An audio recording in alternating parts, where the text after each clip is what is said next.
Hello viewers, అందరూ ఎలా ఉన్నారు? ఈరోజు వీడియోలో సింపుల్‌గా బీట్రూట్ ఫ్రై ఎలా చేసుకోవాలో చూసేద్దాం. కడాయిలో 2 స్పూన్స్ ఆయిల్ తీసుకొని, దానిలో కొంచెం ఆవాలు, కొంచెం జీరా అండ్ 2 స్పూన్స్ పచ్చిశనగపప్పు వేసుకున్నానండి. బీట్రూట్ ఫ్రైలో బావుంటది. 2 పచ్చిమిర్చి చిన్నగా చాప్ చేసి వేసుకున్నాను. అండ్ కొంచెం పసుపు కూడా. ఇవి ఒక్కసారి కలుపుకున్న తర్వాత నేనొక half teaspoon ginger garlic paste వేసుకుంటున్నానండి. ఒకవేళ మీకది ఇష్టం లేకపోతే ఉట్టి వెల్లుల్లి కూడా ఫైన్‌గా చాప్ చేసుకొని వేసుకోవచ్చు. అండ్ కొంచెం కరివేపాకు కూడా వేసుకొని వేపుకున్నాను.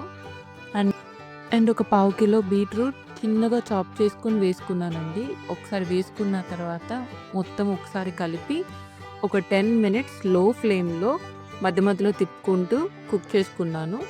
అండ్ తర్వాత లాస్ట్‌లో వేసుకుంటున్నానండి సాల్ట్ తగినంత అండ్ కారం అండ్ కొంచెం ధనియాల పొడి. సాల్ట్ ముందే వేసేస్తే వాటర్ వచ్చేసి మెత్తగా అయిపోతదండి ఫ్రై. అందుకనే నేను లాస్ట్‌లో వేస్తాను. సో, ఇలా మొత్తం వేసుకున్న తర్వాత 1-2 మినిట్స్ ఫ్రై చేసుకొని ఇంక సర్వ్ చేసుకోవడమే. మా వారు ఎక్కువ తింటారండి బీట్రూట్. కానీ ఇలా చేసుకున్న తర్వాత నేను కూడా తినడం స్టార్ట్ చేశాను. సో, మీరు కూడా ట్రై చేయండి.